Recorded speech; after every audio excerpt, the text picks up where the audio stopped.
வணக்கம். இன்றைக்கி நம்ம பார்க்க போகிற ரெசிபிஸ் என்னென்னு பார்த்திங்கன்னா ஒரு 2 வகையான ரெசிபி கிருஷ்ண ஜெயந்தி ஸ்பெஷலாக. ஃபஸ்ட்டு பார்த்திங்கன்னா அவல் புட்டும், ரெண்டாவது தேங்காய் அவலும் எப்படி செய்யலாங்கிறத பார்க்கலாம். ரெண்டுமே ரொம்ப ஈஸியாக இருக்கும். ஒரு 10 நிமிஷத்தில் வந்து டக்குன்னு செஞ்சிடலாம். ஸோ இது ரெண்டுமே ரொம்ப ஹெல்த்தியாக இருக்கும். வாங்க எப்படி செய்யலாங்கிறத பார்க்கலாம்.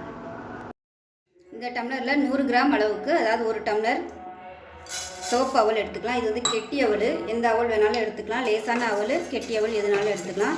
இது நல்லா கலர் மாறி வர வரைக்கும் வறுத்துக்கலாம். இப்போ இந்த சைடு வந்து வறுபட்டு இருக்கட்டும். அதுக்கு பக்கத்தில் பார்த்திங்கன்னா அதே டம்ளரில் சோப்பு அவல் வந்து ஒரு டம்ளர் எடுத்திருக்கேன். இப்போ இதை வந்து நல்லா கழுவிக்கலாம். நல்லா ஒரு 2-3 தடவை கழுவிக்கலாம். நல்ல தண்ணி ஊற்றி கழுவிக்கோங்க.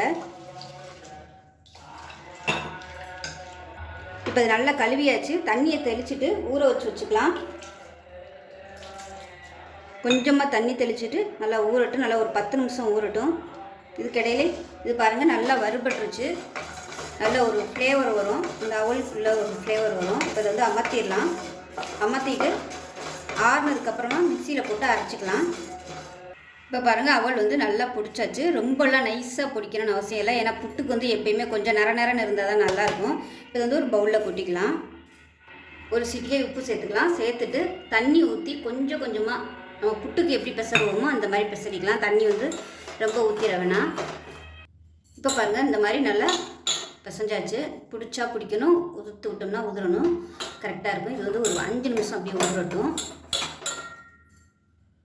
இப்போ பாருங்கள், நல்லா ஒரு 5 நிமிஷம் ஊறிடுச்சு. இப்போ வந்து ஒரு சின்ன கிண்ணத்தில் வந்து நம்ம எடுத்துக்கலாம். நான் வந்து சின்ன கிண்ணமாக 2 யூஸ் பண்ணுறேன். நீங்கள் மொத்தமாக கூட நீங்கள் யூஸ் பண்ணிக்கலாம். இப்போ ஒரு 2 டேபிள் ஸ்பூன் அளவுக்கு போட்டுட்டு 1 ஸ்பூன் தேங்காய் வந்து இதுக்கு நடுவில் வச்சுக்கலாம். திருப்பியும் ஒரு 2 ஸ்பூன் புட்டு வந்து சேர்த்துக்கலாம். 1 ஸ்பூன் இல்லை ஒரு 2 ஸ்பூன் வந்து தேங்காய் சேர்த்துக்கலாம். சேர்த்துட்டு லைட்டாக ப்ரெஸ் பண்ணி விட்டுக்கலாம். இன்னும் 1 ஸ்பூன் மேலாப்பில் புட்டு மாவு அதாவது புட்டு வந்து சேர்த்துக்கலாம். சேர்த்துட்டு நல்லா ரொம்பலாம் ப்ரெஸ் பண்ண வேணாம், லைட்டாக அப்படி அமுக்கி விட்டுக்கலாம். இதே மாதிரியே இன்னொரு கிண்ணத்துலேயும் நம்ம செஞ்சுக்கலாம். கரெக்டாக ஒரு 2 கிண்ணம் வர மாதிரி இருக்குது. எங்கள் வீட்டு பக்கத்தில் வந்து கும்பாபிஷேகம் நடந்துகிட்ருக்கு. அதனால தான் ஐயர்லாம் வாசிக்கிற சத்தம் கேட்குது. நாளைக்கு தான் கும்பாபிஷேகம். எல்லாம் வீடியோ எடுத்து முடிச்சுட்டு போய் பார்க்க போகணும். கரெக்டாக 2 கிண்ணம் வந்திருக்கு. இது நீங்கள் வந்து ஒயிட்டில் இப்போ வெள்ளை எடுத்து பண்ணுறதுனாலும் பண்ணலாம். ஆனால் சிவப்பில் பண்ணிங்கன்னா ரொம்பவே ஆரோக்கியமாக இருக்கும். ஹீமோக்ளோபின் கம்மியாக இருக்கிறவங்க இது வந்து அடிக்கடி எடுத்துக்கலாம், நல்லாயிருக்கும். சின்ன பிள்ளைகள் கூட ஈவினிங் ஸ்நாக்ஸாக வந்து அவலை பாலில் ஊற போட்டு கொடுத்திங்கன்னா ரொம்ப நல்லது. பிள்ளைகளும் நல்லா விரும்பி சாப்பிடுவாங்க. நம்ம கெலாக்ஸ் சாப்பிட்ற மாதிரி அதை வந்து பாலில் ஊற வச்சு சாப்பிட்றது தான் அவ்வளோ நல்லது உடம்புக்கு. இப்போ பாருங்கள், ரெண்டுமே ரெடி ஆயிடுச்சு. இப்போ ஒரு கடாயில் வந்து தண்ணி ஊற்றிருக்கேன். தண்ணி வந்து கொஞ்சம் நல்லா சூடு ஏறிடுச்சு. இப்போ வந்து நம்ம ஒரு இட்லி தட்டு வச்சுக்கலாம். இட்லி தட்டு இல்லை ஒரு சின்ன பிளேட் எதுனாலும் வச்சுக்கலாம். இப்போ நம்ம வந்து எடுத்து வச்சுருக்கிற இந்த அவல் வந்து சேர்த்துக்கலாம். ரெடி பண்ணி வச்சுருக்கிற அவலை வந்து மூடி வச்சிடலாம். ஒரு 3 நிமிஷம் ஆகும். அவல் வந்து எப்பயுமே சீக்கிரமாகவே வெந்துடும். அதனால் ஒரு 3 நிமிஷம் கழிச்சு பார்க்கலாம்.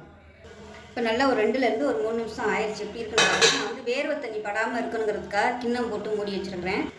ஏற்கனவே சொன்ன மாதிரி வெந்துருச்சான்னு பார்க்கணுன்னா அந்த மாதிரி கையில் உருட்டி பார்த்திங்கன்னா உங்களுக்கு இந்த மாதிரி நூல் மாதிரி வரணும். வந்துருச்சுன்னா உங்களுக்கு நல்லா வெந்துருச்சுன்னு அர்த்தம். எடுத்துடலாம் அதை.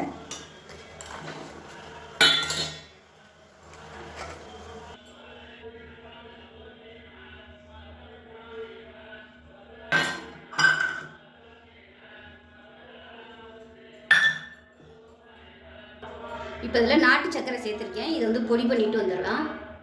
இப்போ இதை உடச்சி விட்டுக்கலாம். நம்ம வந்து அழுத்தம் கொடுத்து நம்ம வைக்கலை, அதனால வந்து உங்களுக்கு அந்த கரெக்டான அந்த சேஃப் வரல. ஒரு நல்ல சாஃப்டாக இருக்குது, அப்படியே பஞ்சு மாதிரி இருக்குது. இப்போ இதில் வந்து நம்ம நாட்டு சர்க்கரை சேர்த்துக்கலாம். இந்த வெங்காயம் தேங்காவும் சேர்த்து அவிச்சிருக்கனால அந்த தேங்காவோட வாசனை சூப்பராக இருக்குது. இப்போ இதில் நெய் சேர்த்துக்கலாம். விருப்பம் இருந்தால் நீங்கள் நெய்யில் வந்து முந்திரி பருப்பு தாளிச்சிட்டு கூட சேர்த்திங்கன்னா நல்லாயிருக்கும், சாப்பிடும்போது நல்லாயிருக்கும். இப்போ நல்லா அந்த சூட்டோட மிக்ஸ் பண்ணி விட்டுக்கலாம். இப்போ பாருங்கள், அருமையான அவல் இனிப்பு புட்டு சூப்பராக ரெடி ஆகிடுச்சு. பாருங்கள், கிருஷ்ண ஜெயந்திக்கு இது மாதிரி ஈஸியாக செய்யுங்க. கிருஷ்ணருக்கு பிடிச்ச அவல் புட்டு ரெடி ஆயிடுச்சு. கடாயை எடுத்துக்கலாம். இதில் கொஞ்சமாக 1 டீஸ்பூன் அளவுக்கு நெய் சேர்த்துக்கலாம். இது கூடவே தேங்காய் எண்ணெய் வந்து நல்லா ஒரு 2லேருந்து ஒரு 3 ஸ்பூன் அளவுக்கு விட்டுக்கலாம். ஏன்னா அப்போ தான் அவல் வந்து நல்லா உதிரியாக இருக்கும். எண்ணெய் சூடானதும் நல்லா 1 டீஸ்பூன் போல் கடுகு சேர்த்துக்கலாம். அடுப்பு வந்து குறைச்சி வச்சுக்கோங்க. கடுகு வேக ஆரம்பிக்குது. இப்போ 1 டேபிள் ஸ்பூன் வேர்க்கடலை, அதாவது பச்சை வேர்க்கடலை, வறுத்த வேர்க்கடலை எதனாலும் சேர்த்துக்கலாம். 1 டேபிள் ஸ்பூன் கடலைப்பருப்பு, 1 டேபிள் ஸ்பூன் உளுந்து சேர்த்துக்கலாம். இது எல்லாமே நல்லா வறுத்துக்கலாம். பொன்னிறமாக வறுத்துக்கணும். இப்போ இதில் 4 வரமிளகாய் விதையை எடுத்துகிட்டு சேர்த்துக்கலாம். அதோட ஒரே ஒரு பச்சை மிளகாய் சேர்த்துக்கலாம். கருவேப்பிலை சேர்த்துக்கலாம். ஒரு 5 முந்திரி பருப்பு சேர்த்துக்கோங்க. இது வந்து ஆப்ஷனல் தான். இது சேர்த்திங்கன்னா கொஞ்சம் நல்லா ஃப்ளேவராகவும் இருக்கும், நல்லாயிருக்கும். இப்போ பாருங்கள் எல்லாமே நல்லா பொன்னிறமாக வந்துடுச்சு. இதில் வந்து ஒரு 1/4 மூடி அளவுக்கு துருவன தேங்காய் சேர்த்துக்கலாம். ஒரு 6 ஸ்பூன் அளவுக்கு இருக்கும். இதோடவே உப்பு வந்து சேர்த்துக்கலாம். அவல் ஊற வைக்கும்போது தண்ணி வந்து தெளித்து நம்ம ஊற வைப்போம்ல, அந்த தண்ணியில் வந்து லைட்டாக உப்பு சேர்த்துட்டு நீங்கள் தெளிச்சு வச்சிங்கன்னா அந்த அவலில் உப்பு கலந்துக்கிறோம். நான் வந்து மறந்துட்டேன், அதனால் இதில் வந்து உப்பு சேர்த்துருக்கேன். இல்லைனா அவள் ஊற வைக்கும்போது நீங்கள் ஒரு துளி உப்பையும் சேர்த்து பிசறி விட்டுருங்க. இல்லைனா அப்படி கூட பண்ணிக்கலாம். இப்போ அந்த தேங்காயை நல்லா வாசனை வர அளவுக்கு, கலர் மாறுற அளவுக்கு வறுத்துக்கலாம். அந்த தேங்காய் நெய்யும் வாசனையும் சேர்ந்து நல்லா சூப்பராக வருது. இது வந்து பிரசாதமாக பண்ணுறதுனால வெங்காயம் சேர்க்கலை. இதுவே வந்து நீங்கள் நார்மலாக பிரேக்ஃபாஸ்ட்டுக்கு பண்ணுறதா இருந்தால் பொடியான இருக்குன்னா வெங்காயம் சேர்த்துட்டு தேங்காய் சேர்க்காம அவளை போட்டு செஞ்சிங்கன்னா உங்களுக்கு உப்புமா ரெடி.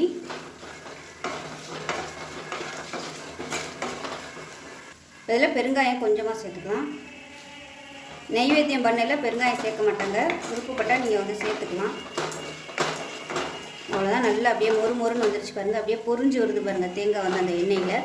இந்த அளவுக்கு தட்டு விட்டுட்டு ஊற வச்சுருக்கிற அவளை சேர்த்துக்கலாம். பாருங்கள் கொஞ்சம் கூட தண்ணி பசையே இல்லை. இது வந்து நல்லா ஒரு 10 நிமிஷத்துக்கு மேலே ஊற விட்டுட்டேன். கொஞ்சம் கூட தண்ணி இல்லை பாருங்கள். அதே சமயம் அவளுமே நல்லா சாஃப்ட் ஆயிடுச்சு. இப்போ இதை வந்து இதில் சேர்த்துக்கலாம். சேர்த்து விட்டு நல்லா மிக்ஸ் பண்ணி வச்சுக்கலாம். இது நீங்கள் வெள்ளை அவலில் பண்ணுறதுனாலும் பண்ணிக்கலாம். இப்போ இது வந்து கொஞ்சம் நேரம் அப்படியே தம்மில் விட்டுடலாம். நல்லா அமைக்கி விட்டுட்டு அப்படியே விட்டுருங்க. கொஞ்சம் அந்த அளவுக்கு வந்து நல்லா வேகட்டும். மூடி வச்சுருங்க. இப்போ எப்படி இருக்குன்னு பார்க்கலாம். பாருங்கள் நல்லா சூப்பராக வந்துடுச்சு. நல்லா சுருங்கிடுச்சு பாருங்கள். அவளுமே நல்லா வெந்துடுச்சு. இப்போ லாஸ்ட்டாக கொத்தமல்லியில் சேர்த்துட்டு அமர்த்திடலாம். அதெல்லாம் அருமையான அவல் தேங்காய் ரெடி ஆயிடுச்சு. நெய்வேத்தியம் பண்ணுறதுக்கு ஒரு அருமையான ரெசிபி. இன்றைக்கி 2 ரெசிபி வந்து காமிச்சிருக்கேன். ரொம்பவும் ஈஸியாக இருக்கும். டக்குன்னு செஞ்சிடலாம். பிகினர்ஸ் கூட ரொம்ப ஈஸியாக பண்ணிடலாம். சூப்பரான அவல் தேங்காய் ரெடி ஆயிடுச்சு. இப்போ பாருங்கள், இப்போ நமக்கு சூப்பரான அவல் தேங்காய் ரெடி ஆயிடுச்சு. கிருஷ்ண ஜெயந்திக்கு இந்த 2 ரெசிபியுமே செஞ்சு சாமி கும்பிட்டு பாருங்கள். ஸோ வீடியோ பிடிச்சிச்சின்னா லைக் பண்ணுங்கள், கமெண்ட் பண்ணுங்கள், சேனலை சப்ஸ்கிரைப் பண்ணுங்கள், பக்கத்தில் உள்ள பெல் பட்டனையும் ப்ரெஸ் பண்ணுங்கள். நன்றி.